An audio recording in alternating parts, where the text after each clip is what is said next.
Welcome to the Cabral Concept, where board-certified naturopath and integrative health practitioner Dr. Stephen Cabral shares how he was diagnosed at the age of 17 with a life-altering illness and given no hope for recovery. It was only after studying and traveling all over the world did he discover how to combine ancient Ayurvedic healing practices with state-of-the-art naturopathic and functional medicine to fully rebalance the body and re-energize it with life. It's time to discover how to get well, lose weight, and finally feel alive again. And now, here's your host, Dr. Stephen Cabral. Hi, everyone, and welcome back to part 2 of our Cabral HouseCalls. Hopefully, you were able to tune in yesterday where we got to 5 or 6 of our community's questions. Great questions yesterday, as always. I would expect nothing less from our community. Talking about the CBO protocol, talking about acid reflux, hiatal hernias. We spoke about different type of diabetes that's a little bit more rare with blood sugar issues. We spoke about the glucose support product there that not a lot of people know about. Talked about liver enzyme counts in young children and different things to help with nearsightedness as well. So today's podcast, we'll be going over new topics, new questions from our community. These come in each and every day. We answer them. Well, there's a big queue, right? There's a queue of a couple hundred questions, and we're answering those that have come in from mid-April right now. We're moving into June, right? Today is June 7th today. I'll get that right. So you're going to get to hear questions that, well, they came in about 6 weeks ago. And we're typically between 6 and 8 weeks behind if you're new to the show. That's where we're at. So it does say that on the page. People are like, how come my question has been answered yet? And it's not that we don't want to. It's just that we've got a lot of great questions coming in. So anytime you want close to same-day answers, simply ask it at cabralsupportgroup.com. That's where our amazing health coaches are and our amazing community of, close to 9,000 strong now and growing every single month. So I want to dive right into the questions. And the reason I do is I want to get to as many questions as I can today from our community. So the first question is from Anthony. Anthony, I think, left off yesterday, and he has a new one today. Anthony says, I've been taking Equilibrium Nutrition's digestive enzyme, it's called the Daily Digestive, for almost a year now daily. I understand that the body become reliant and produce less of its own enzymes because of the exogenous enzymes. Given that I did the CBO protocol and have a clean organic acid test and the retest with the occasional reflux and burping, what are the best ways to wean off so I don't have to rely on them? Currently taking one every meal and would prefer not to carry them around and be dependent on them. Thank you, Dr. Brawl. Anthony, thanks for the question. A couple ways to answer this is we don't necessarily know that the body becomes dependent on enzymes that you're adding, because I want to share with you something that uncooked foods would automatically contain their own enzymes. So meaning that if you don't cook a food above 118 degrees, it maintains the enzymes it needs to break down that food. If not, then we'd have food in nature that never broke down and never rotted, right? But we need those enzymes. When an apple falls from the tree and the tissues, the cells of the apple get crushed, the enzymes are beginning to be released and it begins to break down the actual fruit itself. So that's where some of the rotting comes from. Okay, well, but I know where you're coming from. So having said that, this is how I personally use digestive enzymes. So I use Daily Foundational Protocol Level 2 every day, and that's equilibriumnutrition.com. It's what I use every single day. Now, I use more than that, but that's always what I'm using. I use the digestive enzymes every night at dinner. I have a very simple breakfast, a smoothie, sometimes oatmeal with it. And then for lunch, I have a vegan-based lunch, plant-based lunch, and I'm using hemp hearts. I've talked about my Mediterranean diet many times. If you haven't heard about it, let's see if I can find the show real quick for you. It's on episode 1551, 1551. Okay, so then at dinner, though, I'm having a heavier protein about 4 or 5 times a week. That will be fish sometimes, it will be meat sometimes, and it will be beans sometimes. So I'm using a digestive enzyme, 1 or 2, with that meal. So pretty simple, that's what I'm doing. And then, Anthony, what I would say is the meals that cause a little bit of burping for you or reflux, those are the meals of that harder to break down food that you'll either want to eliminate or you'll want to add your enzymes to that 1 or 2 at a time. So for you, if your heavier protein is at dinner, in Ayurveda, it's supposed to be at lunch. But again, many of us don't take enough of a break and relax enough at lunch. So we do it at dinner, and that's okay as long as we don't overfill our bellies, and we do that 3 to 4 hours before bed. So that's when I use them, and that way there you can start to wean off and just use them as needed. Of course, I'll use them for lunch sometimes. If I'm out on the weekend and we're going to brunch, well, I'll bring my enzymes, right? And if we're having a barbecue or something, well, I'll bring my enzymes. So hopefully that's helpful, Anthony. That's how I use the gluten and dairy digest enzymes. That's how I use the digestive enzyme. Deb's up next. What approach can be made to calm lower back nerve pain? I have S1, S2 that is degenerating and compress the nerves in the lower back against my spine.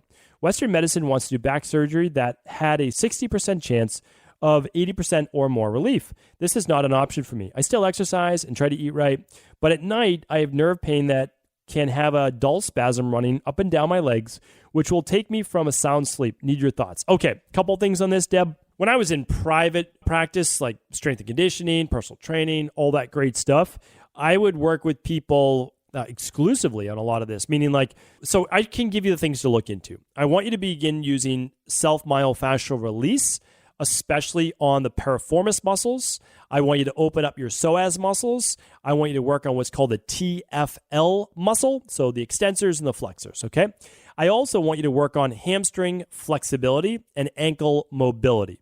What that means is that you're actually opening up the muscles in the back of the legs, the posterior chain, and you can look up my podcast on posterior chain, POSTERIOR. And what you'll find is that you'll have less pulling on the lower back if the hamstrings and calves and ankles are more flexible and more mobile, and also that you are strengthening those muscles as well.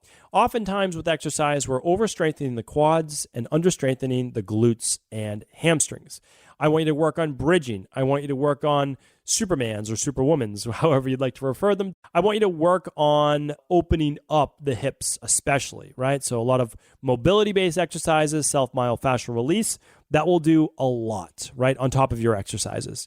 And then you're getting these spasms when it's getting compressed. It sounds like when you're lying down. So I want you to put a pillow between your knees, okay, because I want you to create a little bit of space when you're sleeping. And I want you to look at making sure that you have the right mattress for you, so that you might have a medium firm mattress. You have something which allows that hip pocket to better fit your body. So that's a place to start. And Deb, hopefully that's helpful.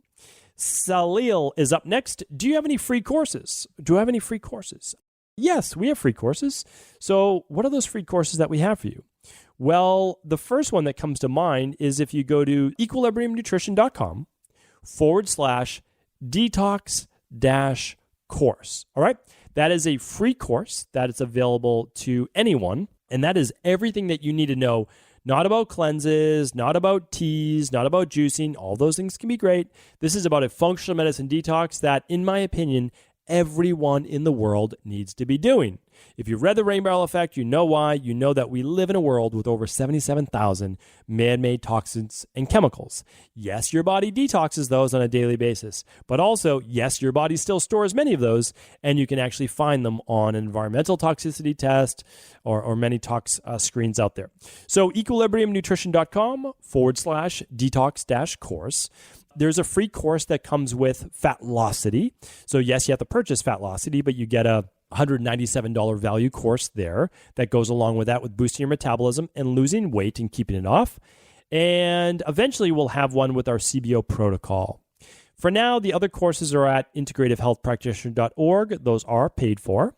You can sign up for as low as $97 or so a month for the 12-month payment plan. I'm trying to think what else. And then this late 2020, early 2021, I'll be coming out with individual courses on all sorts of different health concerns.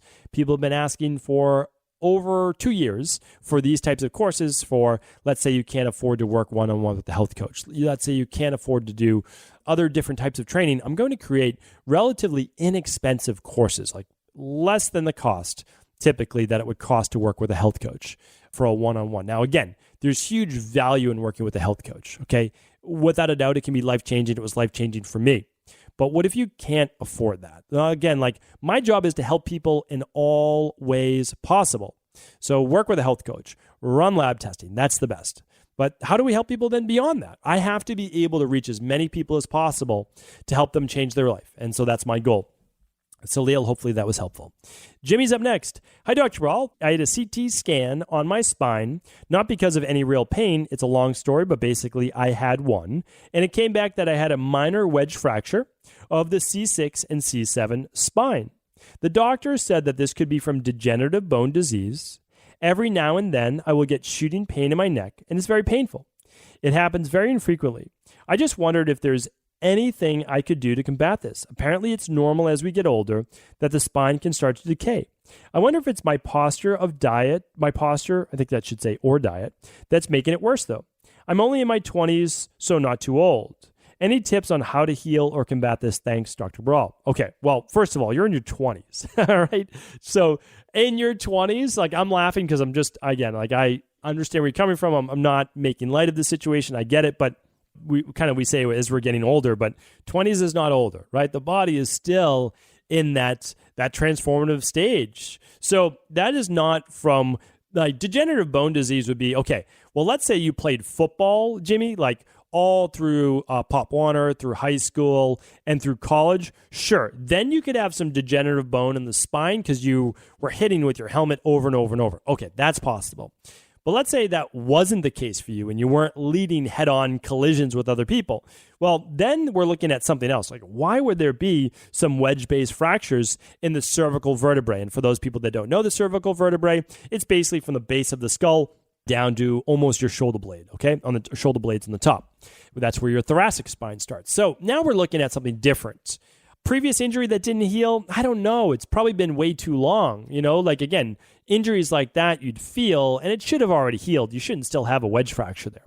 So what I'm looking at is, could there be stressors on that on a daily basis? Again, to cause a fracture, that'd be significant.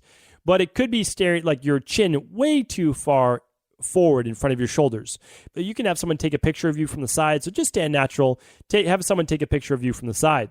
We'll put it this way. Your chin should be towards your chest. Your ear, your shoulder, your hips, your knees, and your ankles should all be in alignment in one straight line, like a plumb line. So that's important to look at it.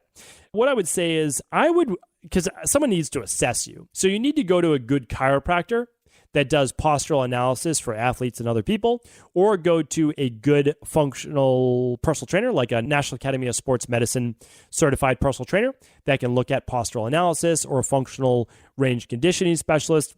They'll be able to help you assess this. I would not say the fracture has come from diet. I would say it's something postural, previous injury, something going on. These things should be able to be healed. They really should. And then what I would like to do is just make sure that you're relieving the tension. So you're working with a chiropractor maybe, but let the chiropractor know that you have these wedge fractures so that they're not doing adjustments on that part of the vertebrae to relieve that tension. So Jimmy, that's where I would start. Okay, that's why a local practitioner is nice for this as well. All right, Donna's up next. Hi, Dr. Cabral. I appreciate you being a voice to educate thousands of people so that they can make informed decisions to improve their overall health and stay healthy. I've been watching The Truth About Vaccines. Could you do a future podcast to give us the understanding between being immunized or vaccinated? Also, some insight into the ingredients in vaccines and how they can play a role in our health. Finally, can you teach us how to detox our bodies from the harmful substances that may be injected into us from vaccines, whether we receive them by choice or forced by mandates? Grateful to hear your knowledge on this topic. Sincerely, DC. Thanks, DC, for writing in. I've answered this question many times. I don't mind continuing to answer that. I can't speak on vaccines for many reasons. And the reason is that people, they don't keep an open mind about vaccines. People get inflamed right away if I just have an open discussion about it. So meaning that I always tell people, please, with anything, keep an open mind. You might learn something, right? That's the truth. Is like, keep an open mind. So what I do is I read all of the potential pros of vaccinations. And then I read all of the potential negatives of vaccinations and why not to. So that's what I do. And I invite everyone to do the same. I really do. So if you want to go to The Truth About Vaccines, you can do that. If you want to go to the documentary like Vax, if you want to start to read books by medical doctors, you can do that. And then you can read about the pros. So I can't talk on this because all then the podcast becomes is about this one topic, and it's too bad. It's really too bad that as a society, you're either all in this camp or all in that camp, and then people just spit hate at you. It's an awful, awful situation that we would ever condemn on someone for their particular beliefs on anything, pro or con. Like, let people do what they feel is best for their bodies and their children's bodies. And that's the biggest thing is I am pro people. I want people to make informed choices, and I want them to do what's best for them and their family and loved ones and do things that they would then regret not doing, right? So like do the thing that you would regret not doing. That's always my recommendation. So I apologize that I can't give you specifics on it, but I encourage more research and looking at the potential pros and the potential negatives. So again, I know that I'm still going to get all sorts of hate just for even saying that. I mean, it's unbelievable that I could get hate just for being open-minded, but again, I'm willing to put myself out there in terms of opening the dialogue and just trying to help people just be a little bit more just inviting and open to other people's beliefs. That's it. Okay, Anonymous is up next. And Anonymous says, "Hi, Dr. Cabral. Thank you for all you do. I have 3 very embarrassing symptoms that have been bothering me on and off for years.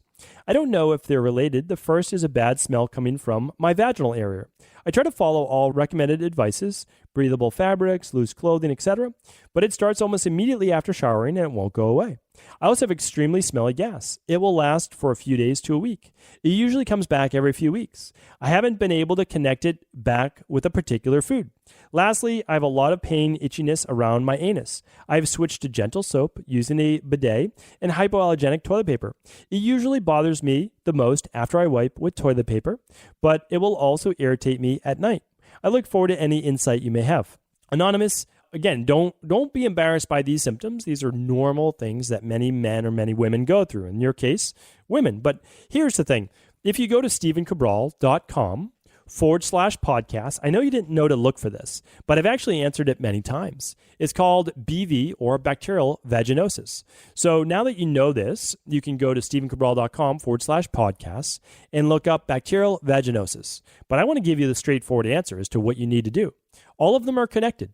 You most likely have candida overgrowth and maybe SIBO, small intestinal bacterial overgrowth. How do we test for this? Very simple. You can work with an integrative health practitioner wherever you are in the world, or you can work with your functional medicine doctor that specializes in GI, or you can simply order the labs from equilibriumnutrition.com. And the labs that you'll want to run are the Candida, metabolic, and vitamins test. That's all one test. And the bacteria and parasite stool test. If you only run 2, those are the 2 that you're going to run. If you want to add one more, you can certainly do the food test. However, the food test isn't necessarily causing your issues here specifically. We're dealing with a gut-based issue that's affecting the vaginal flora, which is the bacteria of the vagina. And you want to understand that the vaginal flora shares much of that bacteria with your intestinal tract. Okay, so that's important because if something's off in your gut, then the vaginal flora is going to be off as well. And that's why it keeps coming back. And it will never go away with just external things like coconut oil use, etc. It can help temporarily, no doubt about it. And the anal-based itching could be from hemorrhoids, which is why it's flared up after wiping with toilet paper, and hemorrhoids can come from candida overgrowth and gut-based issues because it's inflammatory, right? So hemorrhoids are an inflamed varicose vein or inflamed at least outer tissue of the anus. So we need to look at the lab testing first. Then we'll begin something like the CBO protocol.